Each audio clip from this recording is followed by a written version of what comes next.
Dan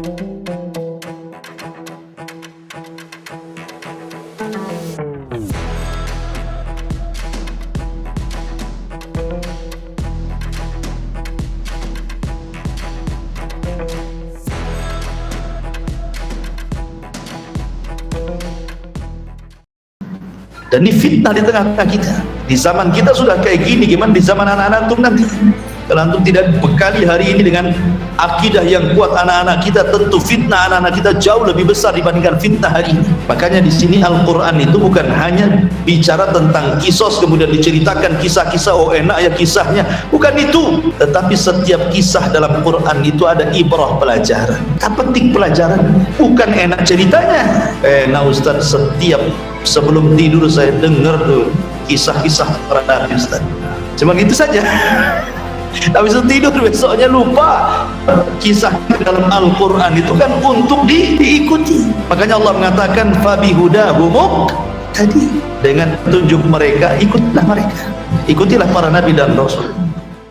Kemudian Allah Subhanahu wa taala mengatakan wa idistasqa Musa liqaumihi faqul nadrib bi asakal hajar fanfajarat minhu 12 aynan qad alima kullu unasin mashrabahum kulu washrabu min rizqillahi wa la ta'saw fil ardi mufsidin. Dan ingatlah ketika Musa meminta hujan, dan ketika Musa hujan untuk kaumnya, faqulna bi asakal hajar, kami katakan pukullah dengan tongkat wahai Musa batu itu.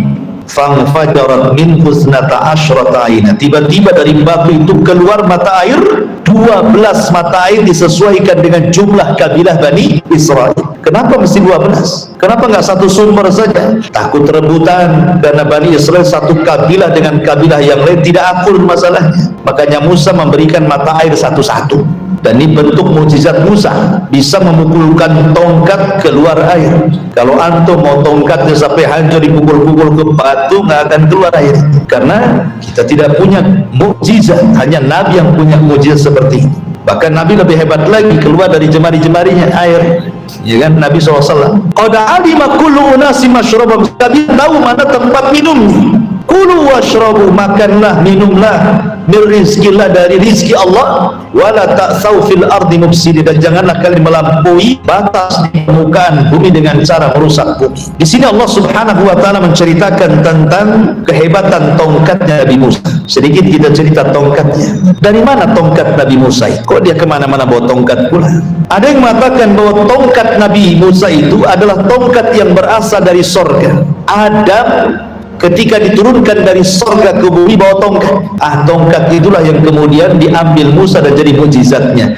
Ini kisah Israiliyat, tidak ada sanadnya, katanya seperti itu. Begitu. Ada yang mengatakan bahwa tongkat itu adalah pemberian dari mertuanya Syuaib.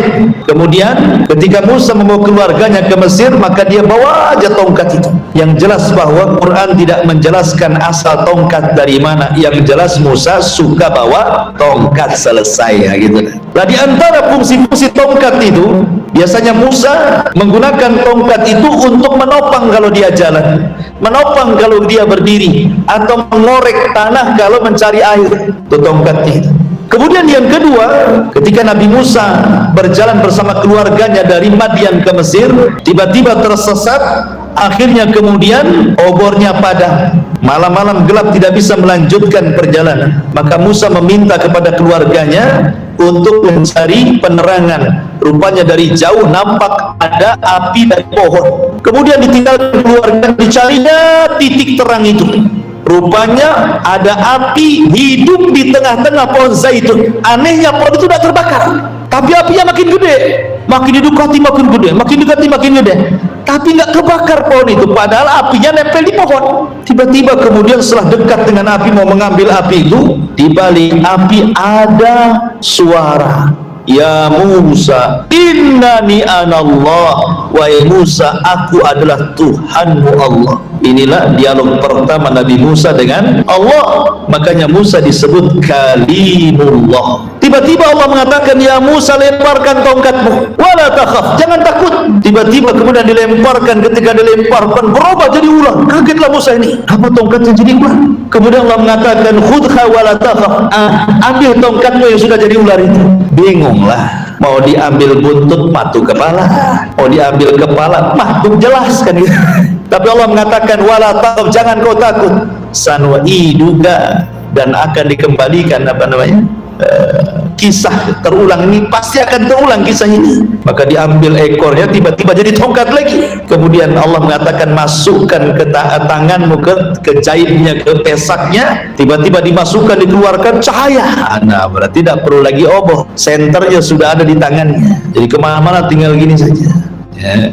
Kalau antum kan tempelkan di sini pakai karet ya. Musa cuma gini-gini saja. Kemudian dia pun pulang bersama keluarganya sampai di Mesir.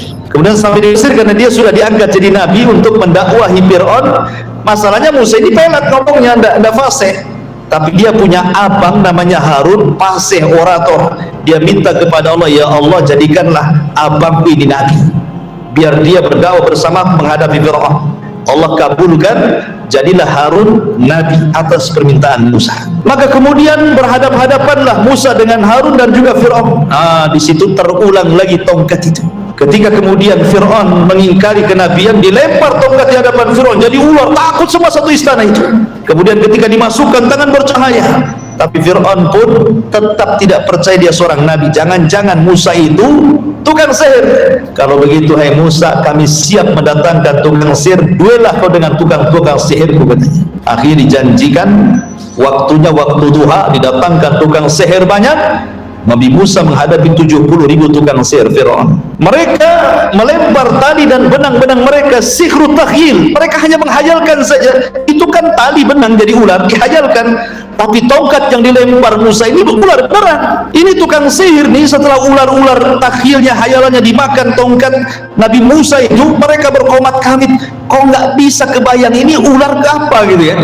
Ya karena memang ular beneran. Nah, kalau mereka bisa berkomat kamit ular yang dari tambang, tentu ya itu tambang aja kan itu. Dari situ mereka mengatakan ini bukan sihir, ini kekuatan gaib, ini kekuatan dari Rabb yang Maha Kuasa. Dari situlah tukang sihir sujud dan bertobat. Kemudian di antara fungsi tongkat itu, ketika Musa membawa Bani Israel, ternyata dihadang lautan, kata Allah, pukulkan lautan dengan tongkat itu, dipukulkan jadi 12 jalan.